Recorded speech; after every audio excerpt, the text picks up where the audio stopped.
नमस्कार दोस्तों, कर्मसु की पौराणिक कथाओं में आपका स्वागत है। आज जो मैं कथा आपके सामने लेकर के आया हूँ वो है राम नाम की महिमा। दोस्तों, राम नाम की महिमा के ऊपर हमने ऑलरेडी कई सारी जो है पौराणिक कथाएं आपके सामने प्रस्तुत की हुई हैं। आप जा कर के हमारे ऐप कर्मसु पे सुन सकते हैं।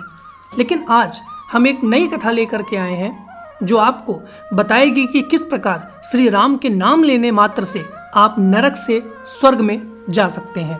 आप प्रेत योनि से बच करके आप जो है देव योनि में जा सकते हैं। आइए शुरू करते हैं। एक संत महात्मा जिनका नाम श्यामदास जी रात्रि के समय में श्री राम श्री राम श्री राम नाम का जाप करते हुए अपनी मस्ती में चले जा रहे थे। जाप करते हुए वे एक गहन जंगल से गुजर रहे थे। विरक्त होने के कारण वे महात्मा बार बार देशाटन करते रहते थे। देशाटन का मतलब यह कि वे किसी एक स्थान पे नहीं रहते थे, यानी कि वह विचरण करते रहते थे। अब यहाँ पे वह ईश्वर का नाम जपने के लिए बार बार हर एक जगह से इधर उधर जाते और राम नाम की महिमा का गुणगान करते। श्यामदास जी गहन जंगल में मार्ग भूल गए और अपनी मस्ती में चले जा रहे थे। जहाँ राम ले चले वहाँ चलो। दूर अंधेरे के बीच में बहुत सी दीप मालाएं प्रकाशित थीं। महात्मा जी उसी दिशा की ओर चलने लगे। निकट पहुंचते ही देखा कि वट वृक्ष के पास अनेक प्रकार के वाद्ययंत्र बज रहे हैं। नाच गान और शराब की महफिल जमी है। कई स्त्री पुरुष साथ में नाचते कूदते हंसते तथा औरों को हंसा रहे हैं।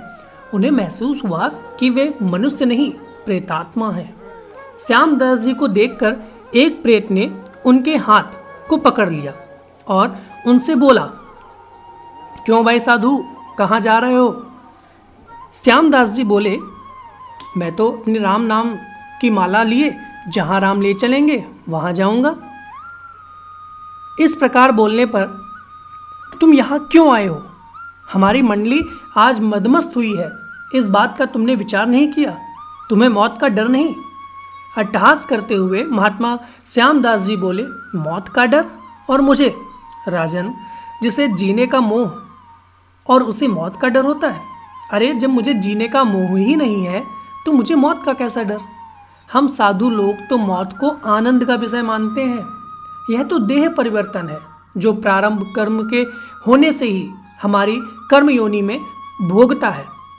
प्रेतराज, तुम जानते हो हम कौन हैं? महात्मा जी, मैं अनुमान करता हूँ कि आप प्रेतात्मा हो। प्रेतराज, तुम जानते हो लोग समाज हमारे नाम से कांपता है। महात्मा जी बोले, प्रेतराज, मुझे मनुष्य में गिनने की गलती मत करना। हम जिंदा दिखते हुए भी जीने की इच्छा से रहित मृत्युतुल्य हैं। यदि जिंदा मानो तो भी आप हमें मार नहीं सकते। जीवन मरण कर्माधीन है। मैं एक प्रश्न पूछ सकता हूँ? महात्मा जी निर्भय होकर के बोले। प्रेतराज बोला, हाँ पूछो, क्या पूछना है? आप यहाँ पे आनंद उत्सव क्यों मना रहे हो? प्रेतराज बोले, मेरी इकलौती कन्या योग्य पति ना मिलने के कारण अब तक कुंवारी है, लेकिन अब योग्य जमाई मिलने की संभावना है। कल उसकी शादी है, इसलिए यह उत्सव मनाया जा रहा है। महात्मा हंसते हुए बोले, तुम्हारा जमाई कहाँ है? मैं उसे देखना चाहता हूँ। प्रेतराज बोला, जीने की इच्छा के मोह के त्याग करने वाले महात्मा, अभी तो वह हमारे पद यानी कि प्रेत योनि को प्राप्त नहीं हुआ है। वह इस जंगल के किनारे एक गांव के श्रीमंत यानी कि धनवान का पुत्र है। महादुराचारी होने के कारण वह इस वक्त भयानक रोग से पीड़ित है। कल संध्या के पहले उसकी मौत होगी, फिर उसकी शादी मेरी कन्या से होगी। इसलिए रात भर गीत नृत्य और मद्यपान का हम लोग यहाँ पे आनंद उत्सव कर रहे हैं। श्यामदास जी वहाँ से विदा होकर श्री राम का नाम जपते हुए उसी गांव में पहुँच गए जहाँ पर श्रीमंत का बेटा बीमार हो चुका था। एक ग्रामीण ने उनसे पूछा, महाराज, आप किससे मिलना चाहते हो? वह बोले कि यहाँ पे किसी श्रीमान का बेटा बीमार है। तो वो बोला कि हाँ, आइए मैं आपको ले चलता हूँ।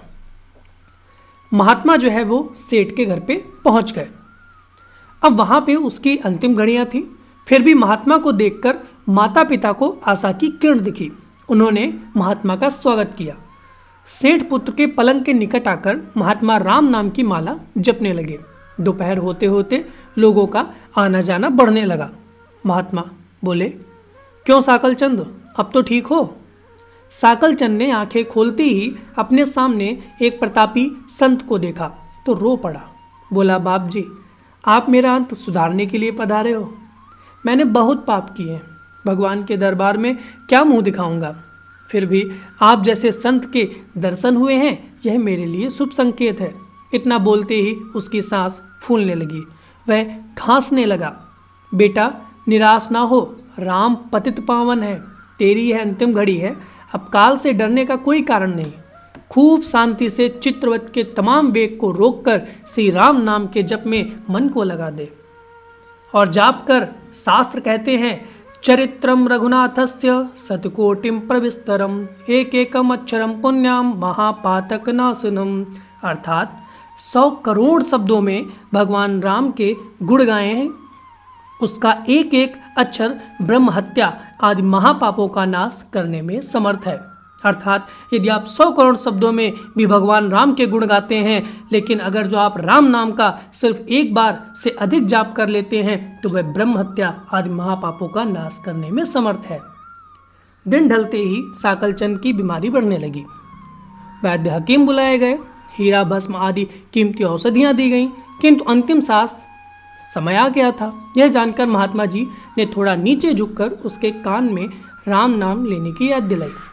राम बोलते ही उसके प्राण पखेरु उड़ गए। लोगों ने रोना शुरू कर दिया। शमशान यात्रा की तैयारियां होने लगीं।